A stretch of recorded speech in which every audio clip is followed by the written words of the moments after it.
Okay, everyone, good afternoon. And I think I will say it, happy St. Patrick's Day. 17th of March, if you didn't know that. I didn't know. There you go. Happy St. Patrick's Day to you all. And welcome to our second part of what's happening to energy. The first session was recorded and is on a YouTube link.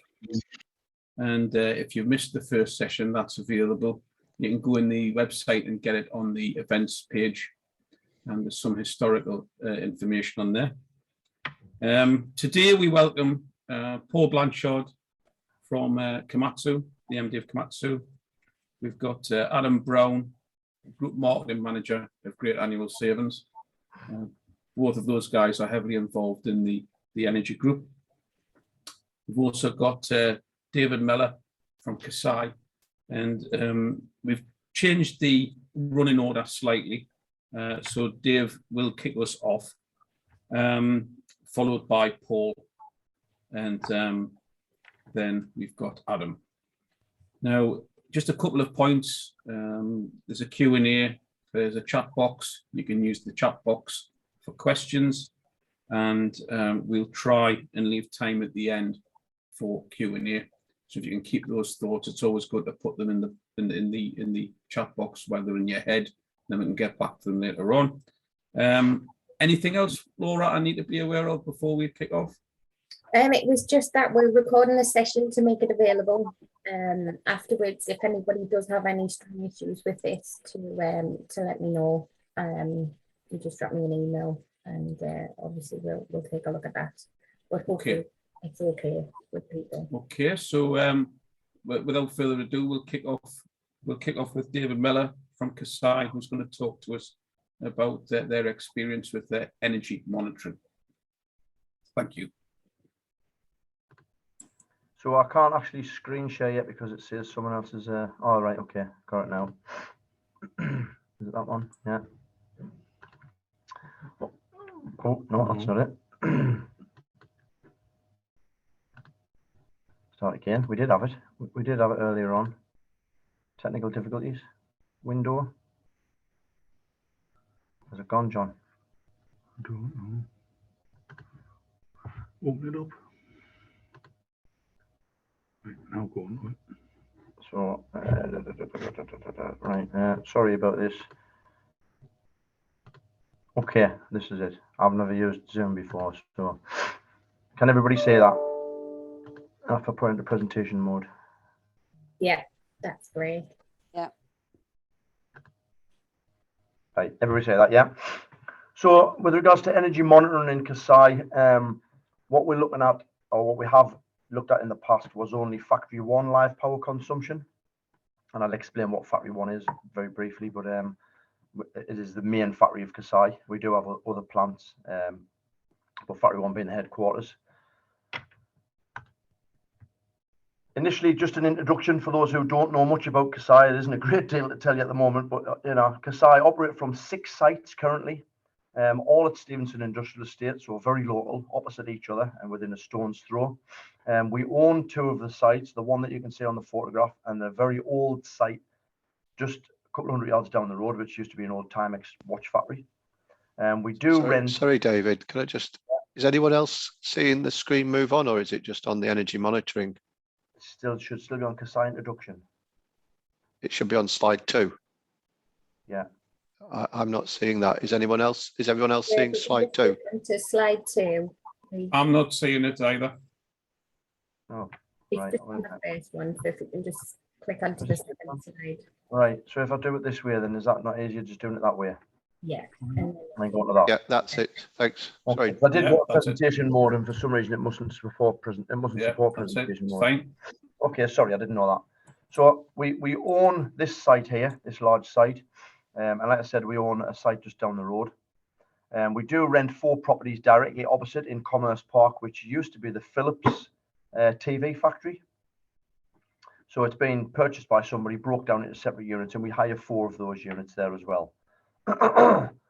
And we're currently supplying products to NM UK, as with most local people. GLR Harewood, due to a closure of one of our plants in Merthyr, and also we supply GLR Nitra in Slovakia.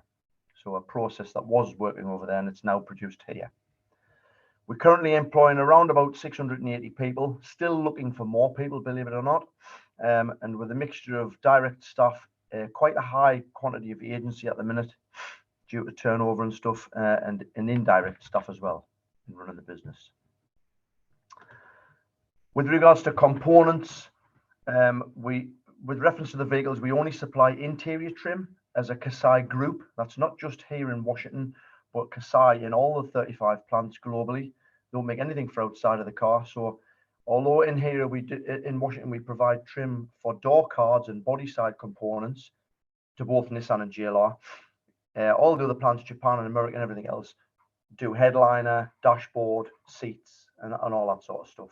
So nothing for outside the vehicle. And I think at the moment, with volume fluctuating quite a bit, as everybody's aware, we're providing about 1.2 to 1.6 million parts a month. So that's individual finished products. With regards to production and energy consumption, just briefly, currently, as we know, the automotive volume is unstable. It's due to the concern with semiconductor availability and the war that's going on between Russia and Ukraine. And soon may that finish in both cases so that we can progress with production and a better life. But we're still continuing with production and consuming energy almost as normal in order to supply current demand. And what I mean by that is we're sort of like starting production. It's difficult to fill the stock, switch the machines off, because you've still got operators at work. And what we tend to do is run the machines, train people. And in some cases, we've got problems with packaging or the lack of, and then delivery times from suppliers and stuff like that in supply. So unfortunately, we're still running the plant as if it was normal, as if volume was normal. On average, we're consuming around about 683,000 kilowatts of electricity per month. And we're looking at the main areas of waste on how we can reduce that consumption. So we've already got plans in place looking at solar. So thanks to the NEAA, we're sourcing people through that and getting quotations through. We're looking at changing to 100% LED at some point, or seeing how much the cost is. But again, with CapEx and money and things like that, it's quite difficult at the current time. And then looking at air leaks and a lot of other stuff. So we have had TDJ services on board. Richard is really good at what he does. He isn't paying us for this, by the way, but he's really good at what he does. And the advice that he gives, if you take his advice, you will reap benefits. So trying our best to jump on the back of that. Currently, we're updating a live monitoring system that we're installing ourselves. I've never had anything to do with it in the past. I just knew what it did, and that was about it. And production were the ones who monitored it, but I've sort of had more of an influence in having it installed and then looking to see what we can use it for. Is that okay so far? Yeah. Right. Yeah, perfect. Yeah, perfect. Yeah, this is a snapshot of the screen that you would have seen from the old monitoring system. It says real time, but in actual fact, if you can see this little speech bubble in the center here, it was a 15 to 30 minute refresh rate. But what it did show you, top of the screen, it showed you current and previous history for energy consumption in kilowatts. So you could backtrack over a couple of days. The actual power consumption was highlighted in blue here, where my mouse is, if you can see it. And that figure was used when shutting down the plant. So two different figures here. When you shut down the plant on daytime, we sort of give ourselves a target or a baseline consumption of about 25 kilowatts. Nighttime, 35 kilowatts. And I never understood why the nighttime would consume more than the daytime, when either way, the factory's not running. But the fact is, on a nighttime, all the security lighting would come on, car park lighting and stuff around the plant. So it would just consume a little bit more electricity. And the idea of using this system, this old system, was, Stuart will probably remember, end of the shift, the supervisor sends everybody home, starts switching the lights off and everything, and he would check the base load around here. And if it was above the 23 or the 35 kilowatts, he'd have to go and check the plant to see if something was left switched on. The problem then was, like I said, a 30-minute refresh rate. So he's waiting 30, you know, it's 1 o'clock in the morning, you're waiting to go home, everybody else is gone, and you're waiting for a refresh. And when the contract was due for renewal, we just didn't renew it because it wasn't giving us what we wanted. And the refresh rate, like I said, was not in real time, although it's called real time.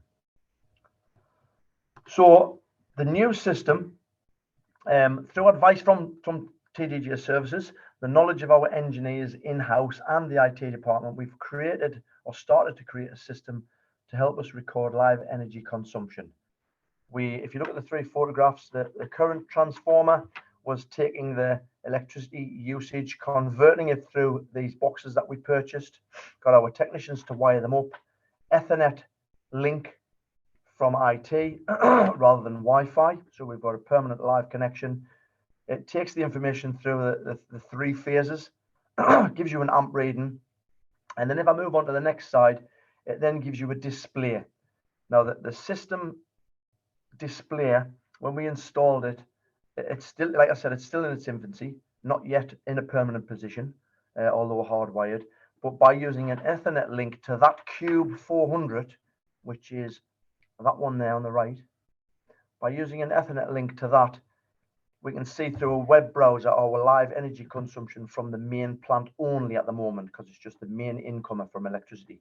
So this is your 3 phase on your watts and your amps, and that's your actual power consumption. So there's your 3 phases, your overall power consumption at any one time, and it's refreshed every second. So this is displayed on the shop floor at the moment on a TV. It's close to the sort of exit door for the supervisors. We haven't yet put the system or educated anybody on going back to a base load yet. I believe the base load, we need to speak to Richard about that one, but the base load will be above 30 kilowatts now, probably on day shift, because we've got a lot more machinery in here and stuff, and different bits of kit, some of which we can't actually switch off, where we never had that before. So we need to sort of go back to basics and reset the system. Now, that, like I say, this is just a web browser item that comes with the software for the Cube 400. But on the last slide, what we'd like to do is convert, and we can do this in-house again. There's a guy who works for us called Peter Heron's, quite good with databases and spreadsheets, and he can create his own web-based stuff. He would like to convert it to a digital system. So hopefully then we can break it down by area or even by machine. If we fit more Cube 400s, that'll help us get better control over the energy consumption, make more energy reductions, because if you know where you're wasting your energy, then you can focus on that particular location. And then we also anticipate that the digital system, if you linked it up to a molding machine or any kind of technically complicated machine, you can set up a red flag system for when it overuses energy in real time. So what I mean is, sitting at a desk, if I was controlling it and the software was open, something would pop up and say that there's an issue with the machine and it's overusing energy. So if we look at this is like this picture in the background is the DB board that we've got on one section of the plant. And this is supplying 3 of the door assembly lines, and then the injection is split into 2 separate areas. Now on there is what looks like a Cube 400, but it doesn't have Ethernet support. So by purchasing something like this, we may be able to replace those and then link them through Ethernet, which we don't have capability yet because the IT hub on the shop floor cannot support it, but that's another issue.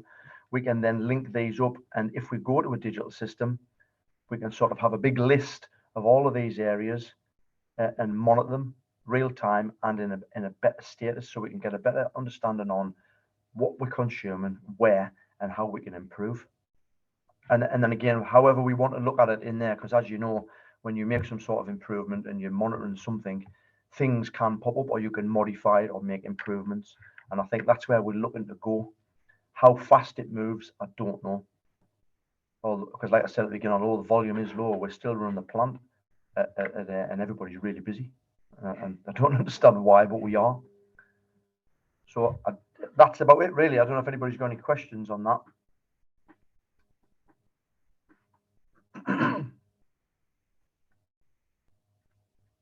No.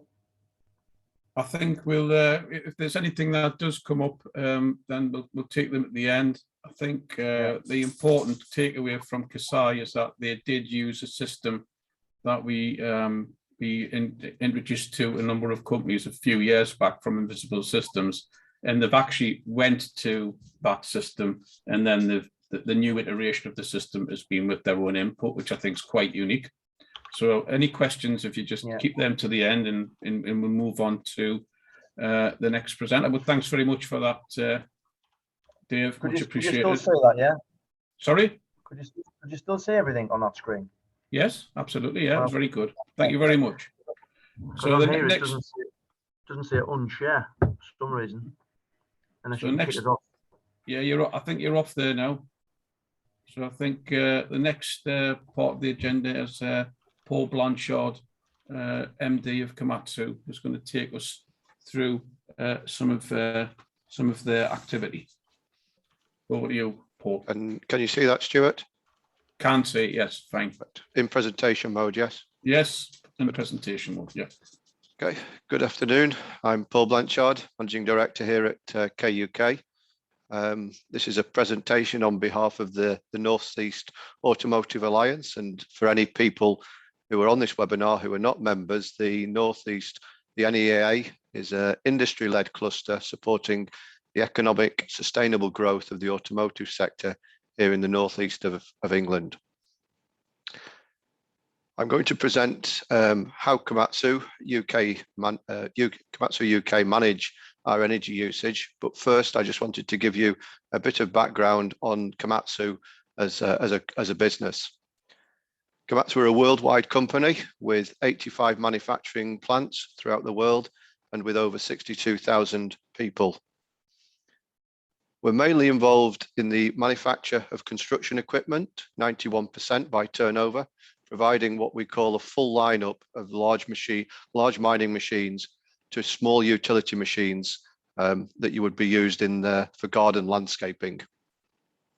The remaining 9% is for industrial machinery and electronics. Moving closer to home here at KUK, the company was established back in 1987. We're located in Burtley, and it's our 35th year this year. This year's turnover will be around about 340 million, and we employ 460 people on site, 320 of those as direct operators. The site, you can see here, occupies 200,000 square meters, and 50,000 of that is covered. We're currently working 3-shift operation in fabrication and paint, and a 1-shift operation in assembly, normally 5 days per week. And the product range that we build here is ranging from 17-ton to 70-ton crawler excavators.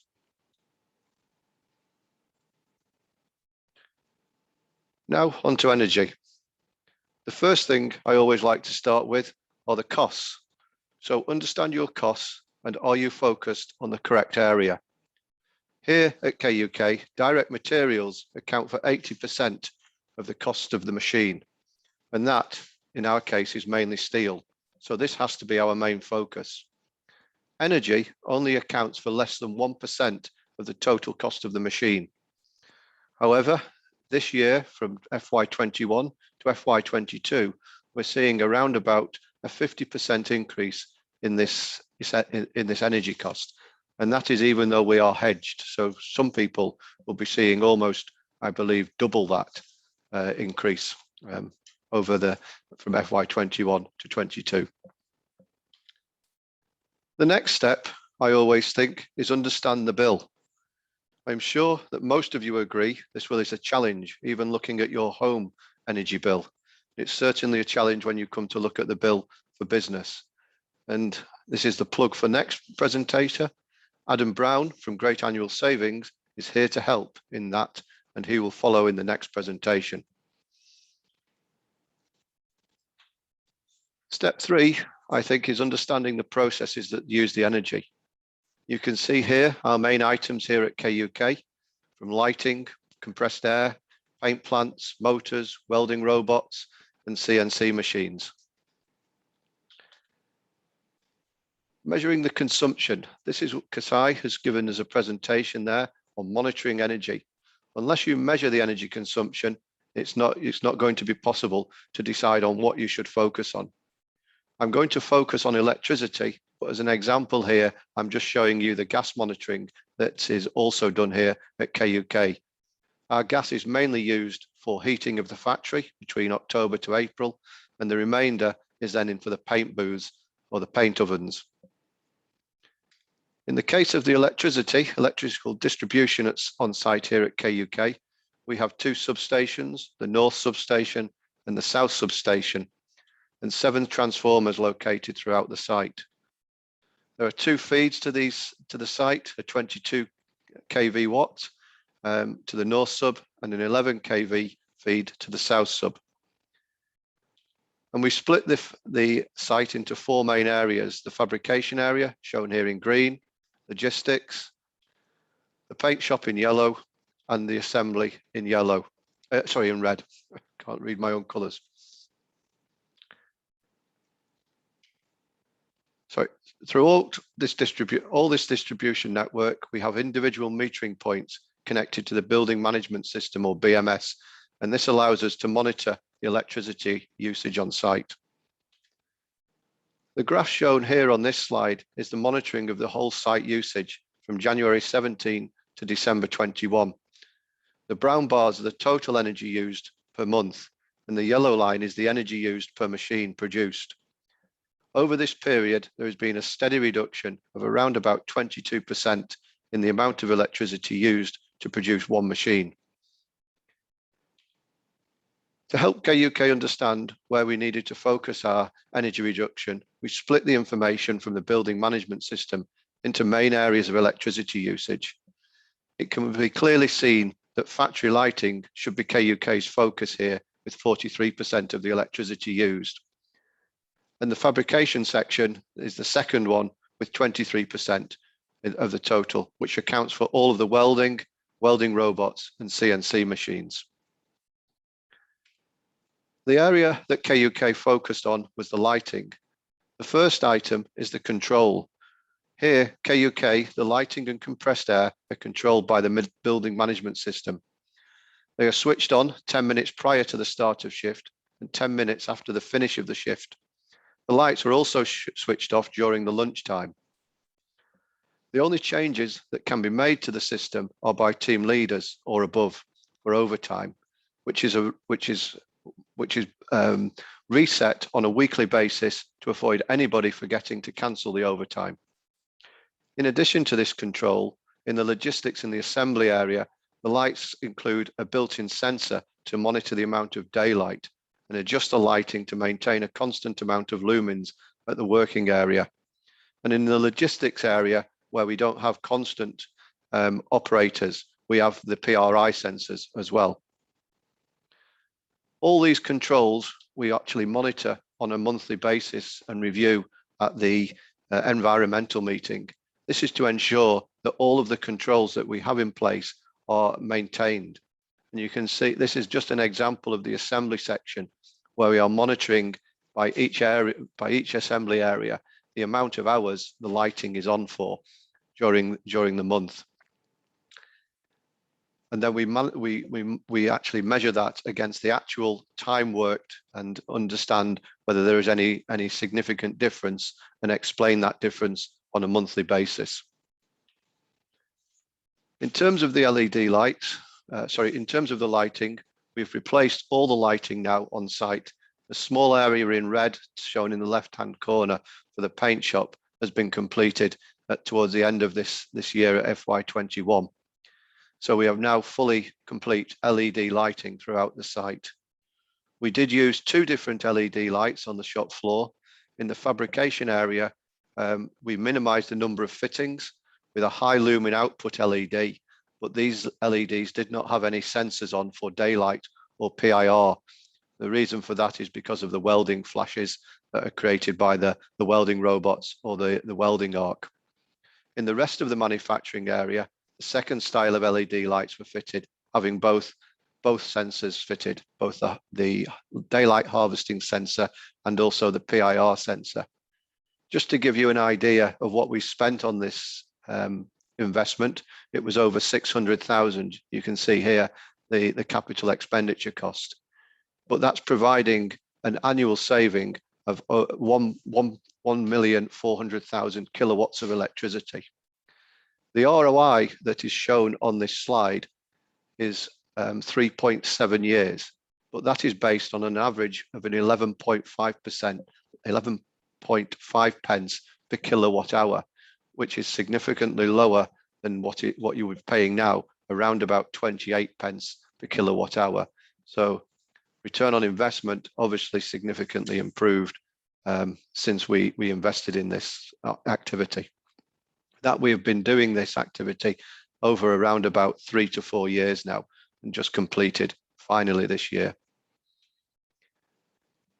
Kasai mentioned about the in terms of the compressed air. I have included this. We've done many smaller projects, replacing electric motors, high disposition robots, new transformers, etc. But sometimes what does get overlooked, I feel, is compressed air, and it's a relatively easy win, I think.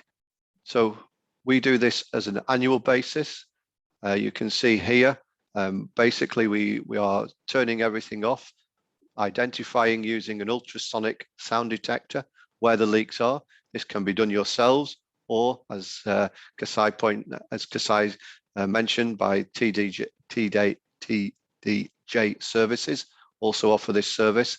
And we've saved around about 82,000 kilowatt hours of electricity just in 1 year from doing this exercise. But you do need to repeat it on an ongoing basis, because as we're all aware, leaks do reoccur in the compressed air, but well worth doing. Not as good a payback in terms of the, sorry, not as good as, not as high saving as the LED lights for us, but the payback much better in terms of how much you're paying out to actually do this exercise. One for the future that's for us is the review of solar power, a 1 megawatt system. We looked at this back in 2018. It would have cost us back then £1 million, and the payback period would have been within 8 years, based back in 2018. But given the increase in price of electricity significantly over the last 2 or 3 years, we're now going to re-look at this activity, and we believe that the payback period will be significantly lower than the 8 years. This would be giving us an annual kilowatt hours yield of around about 800,000, which is about equivalent to 15% of our electricity usage for the calendar year 2021, just finished. That's everything that I'm presenting from Komatsu UK. After Adam, you can take any questions. Hope that's been of use. Thank you. Excellent, Paul. Thank you very much. I think the key takeaway from myself, with Paul very closely on the energy group, is really understand the current condition and have a very robust plan of how you're going to execute that strategy. And it was very, very logical. And it's amazing how many companies you come across that don't go through those logical steps. So I think that was really good advice, Paul. Thank you very much. Next is going to be Adam Brown. Great Annual Savings are our energy partner. And Adam's going to talk about how to read your energy bill. So over to you, Adam. Afternoon, everyone. Thanks for listening today. Just a quick word, I think, on Komatsu and Kasai. Paul, I've worked with Paul in the energy group for a few years now, and really what they're doing is at the absolute forefront of the NEA. The lighting payback has been good for them, and I'm sure really looking at the PV in light of world events and probably what's going to go on over the next year and beyond, could be another big saving for them and cement themselves at the forefront of that. Agenda 2 in terms of renewables within NEA, and I think if they did go ahead with that, it would be fantastic if they could present a case study of that afterwards as well. So I would look forward to that and see how that goes. We do similar projects to that ourselves with other businesses around the place with regards to PV, CHP, which probably isn't a great one at the moment, and other renewables as well. Because at the moment, the point I want to make with my first slide here is that more so than ever, companies need an energy strategy. We've been saying it for years. You've got to think about how can you reduce your usage, how can you reduce your spend, what opportunities do you have to actually generate revenue as well. So you really need to think about a three-pronged approach to your energy strategy overall. But today we want to focus on bills, how to read them properly, how to understand where perhaps there's something to be looked into. And as I've said, at the moment, I'm not trying to scaremonger, but how would you fare if your business bills jumped tenfold if you ended up on an out of contract rate? At the moment, a lot of suppliers aren't offering contracts. We've had a better week this week than previously. So if you're a company who doesn't have an energy strategy and suddenly looks at your bills 1 month out before they're supposed to be renewed, and the way the world's going at the moment, perhaps energy suppliers aren't offering rates for that week because of they can't hedge their bets effectively, you could end up on out of contract for a week, and we're talking out of contract rates being roughly 10 times what in contract rates were in 2021. So really important, this stuff now. More than £1 per kilowatt hour we're seeing on out of contract rates at the minute, so really important. So on my next slide, please, Laurie. I showed this one 2.5 weeks ago when I did my session on the market itself. This is just a rough overview of what how your energy bill itself is made up. I've taken the percentages off because they're always changing, especially at the moment. But the red section is kind of what's driving changes in the market at the moment. That's the wholesale cost of gas and electricity, and the rest is kind of taxes and levies from the government, supply management, and the cost. The purple bit is the cost of getting the actual energy to you, kind of the infrastructure cost. The taxes and levies, the green bit from the government that's set, has actually increased 150% since 2014. But even despite that, that's not the area that we're really focusing on in the modern world in 2022. Next slide, please, Laura. A quick glossary of some key terms to check on your bill. I've actually got one I want to add at the end of this, actually, now, having been through my slides just before I started. KVA at the top's an important one. That is essentially how much energy, in layman's terms, how much energy your building sucks from the grid, how much electricity you're taking in, how much gas you're taking in, and there's a charge applied according to that. Standing charge is how much you're going to pay for part of your bill, regardless of how much energy you use. So that's normally set at a certain amount. Kilowatt hours is how energy is measured, which is essentially your power in kilowatt hours multiplied by the amount power in kilowatts multiplied by the number of hours. That's how it's worked out. Your MPAN or MPRN is the admin number for your meters. I'm sure there was 2 main incomers that Paul mentioned for Komatsu there, but I'm sure they've got a lot more meters than just that. And there's a national database with all that information on, which is shared across the energy industry between suppliers. And essentially, if you change energy contract, all that's happened is the suppliers will change who owns that piece of the spreadsheet. Essentially, it sounds very simplified, but there's a huge amount of the actual energy industry is one massive admin task. Pass-through and fixed, 2 different types of contract. Essentially, fixed, usually for smaller businesses, but is becoming more popular based on the pressures that are in the world at the moment. That provides certainty. You know what you're going to pay per kilowatt hour. If your usage goes up, you pay a little bit more. If your usage goes down, you pay a little bit less. All the other parts of the bill are fixed. You know what you're going to pay. Provides budget certainty, ability to plan. Compared to a pass-through, it's called that because the non-commodity parts of your bill are passed through, and they change on a regular basis as well.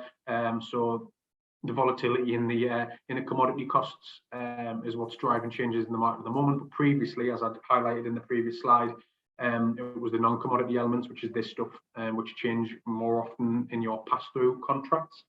And then the last thing I wanted to mention was contracts which are fixed versus flexi. So there's a flexi contract as well, which you normally don't enter a contract with the supplier, you enter a contract with the buyer, who then buys the energy in blocks for you to use and hedges against the market. Really risky strategy at the moment. A lot of people who haven't previously been on fixed contracts are now going on to fixed contracts, so they know how much they're going to pay over the next 12 months, 24 months, 36 months.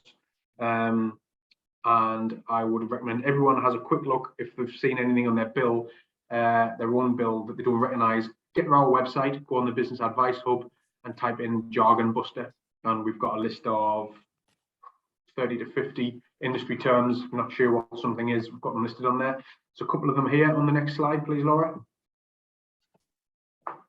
These are some of the elements that are passed through that I mentioned in a pass-through contract. These are some of the non-commodity elements of an energy bill. I won't spend too much time on this, but these will be circulated afterwards. So again, you can, if you see something on your bill you're not sure of, take a look on here. A couple of the key ones that I want to point out are your duos and your tenuos, which are 1, 2, 3, 4, 4th and 5th on the list. These are the charges for essentially the transport of the energy around the country and in your local area, i.e. getting what you want to your door. There are also charges around the loss of energy in that process because energy transfer is inefficient, and other things with regards to the environment. Something like a feed-in tariff.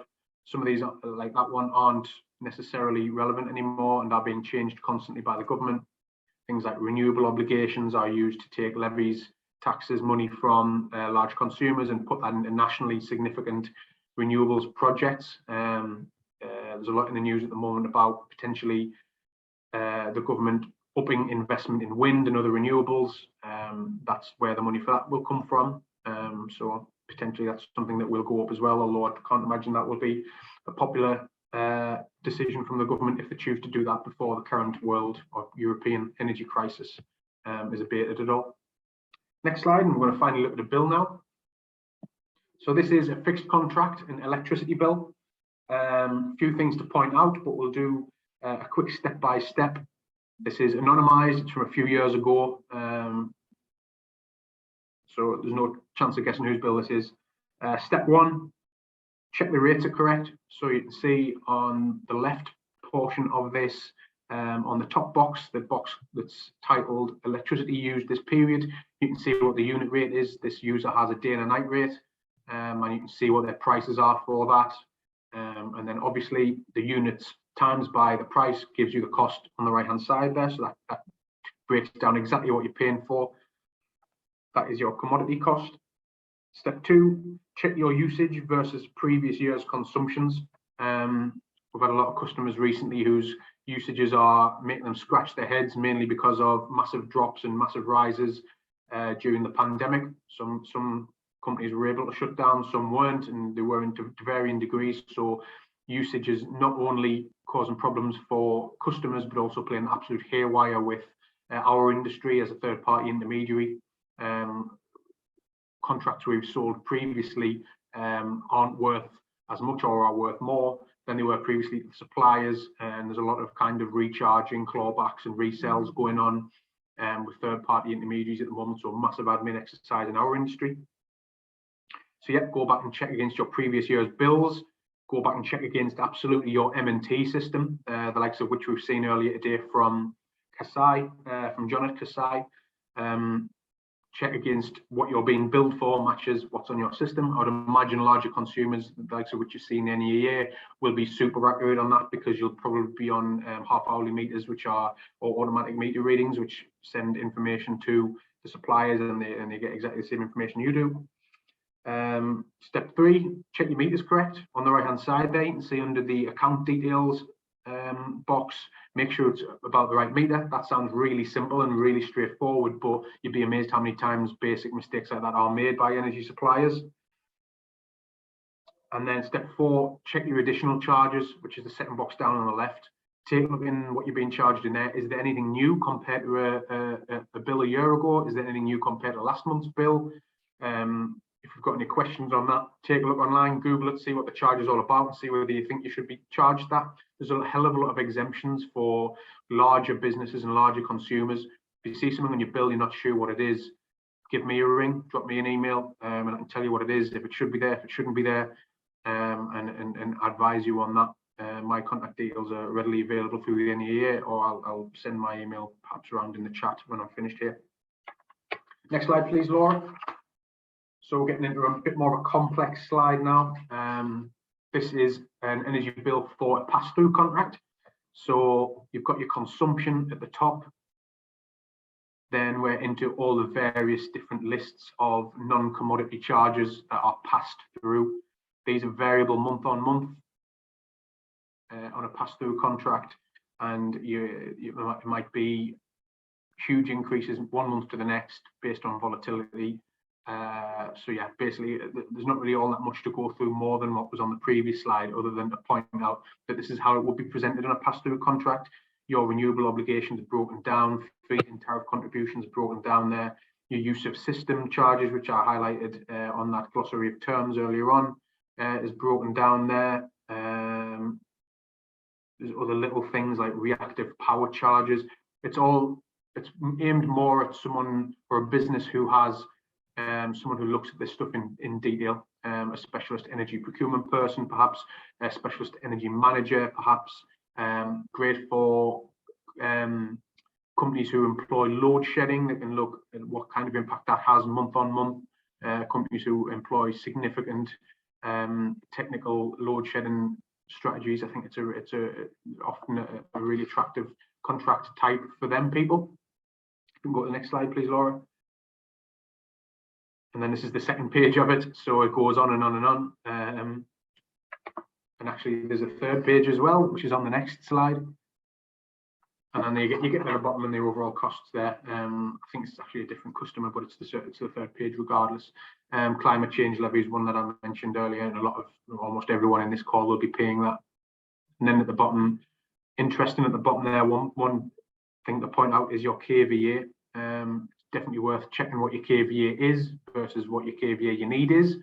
Couple of reasons for that. TCR, targeted charging review, DNOs, your district network operator, distribution network operator even, is changing parts of your bill according to what your KVA is at the moment, and that will come into effect by mid 2023. If you have excess KVA, it's worth getting rid of it. Although that is a risky process if you ever wanted to get that back, because someone else might take that from the district, because there's a finite amount of KVA available in the district. So that's definitely something I would say to look at. Look on your bills what your KVA is listed at. Find out from your energy management system, from your energy management people, from your procurement teams, or speak to an expert such as Richard at TGJ, who was mentioned earlier, or ourselves, to find out what your KVA is and whether it needs to be that high. There are charges associated with it being too high, so it's definitely worth knocking that down if you can. But as I say, you should definitely speak to an expert before you do that, with regards to potentially never being able to get it back, depending on the kind of demand there is in your area.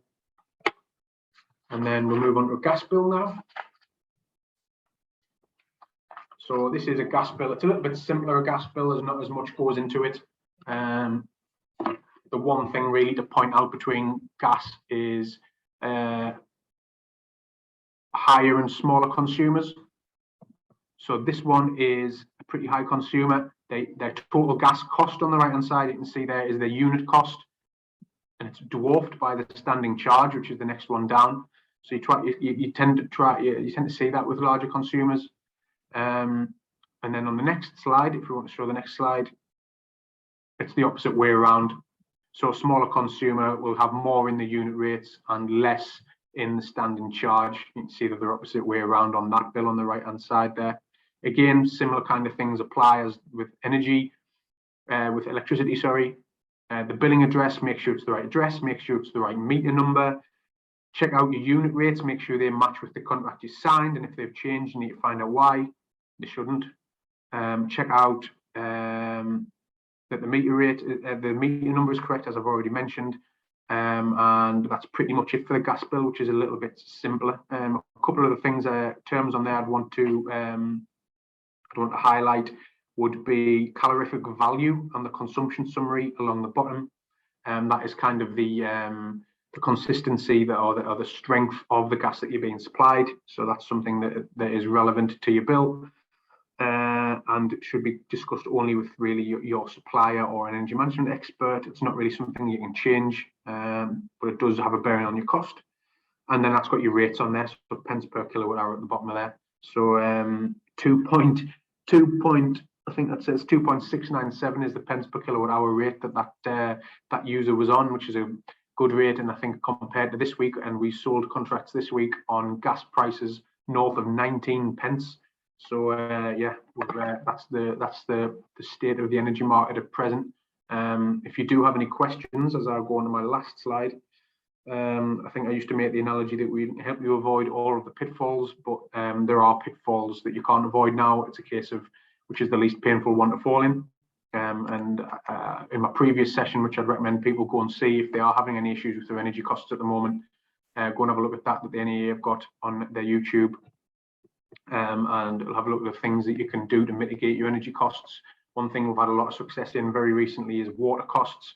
They are dwarfed by energy costs, don't get me wrong. However, the ability to make savings in the water market, the fledgling or maturing water market is massive compared to energy. We regularly make 30% plus savings on water costs with people. And if you're a manufacturer that uses a lot of water, perhaps in cooling or perhaps in painting or other things, there are significant savings that can be made in that market. Never going to offset energy because it's so much cheaper to buy water. However, definitely worthwhile doing. And if you replicate that across other areas of your business, I think it's an important time to do that more so than ever. So one thing to take away is have a look at the other costs and where you can mitigate the things that are going on at the moment. And the other thing is make sure you've got an energy strategy. It doesn't work anymore just waiting until 3 months before your energy contract's due to start looking at it. By that time, it can be too late. Suppliers don't even offer contracts for various periods of time at the moment. That's a key point to take away as well. So make sure all this stuff is being looked at ahead of time. That's my main thing to impart to finish off. So thank you very much. Thanks very much, Adam. I think the takeaway for me on that one is there's a lot of information in the bill. So we'll come on to, if there's any questions on that, we'll take them at the end. I just want to touch on how we can support members from the NEA, and the dog's joining in, so please ignore him. He gets, I think he wants to have his input as well. Next slide, please, Laura. So a lot of the topics that we cover are listed there. I'm not going to read them all out for you, but if you can see anything on there that you want more information on, we've got intel on all of that, all of those subjects. Next one, Laura, please. Right, I want to put just a bit of a shout out for this project that we are working on, next generation of advanced manufacturing accelerator project.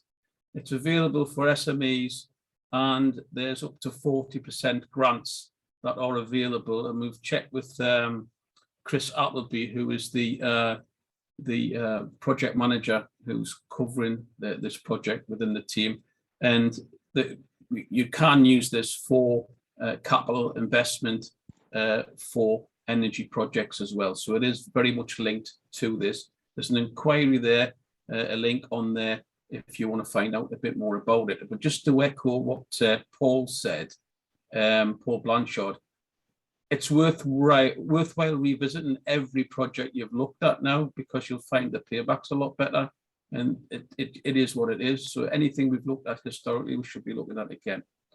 Okay, so I just want to put it open to Q&A with the speakers now. Has anybody got any questions they want to ask and unmute themselves? If not, I'll go with the chat we've got.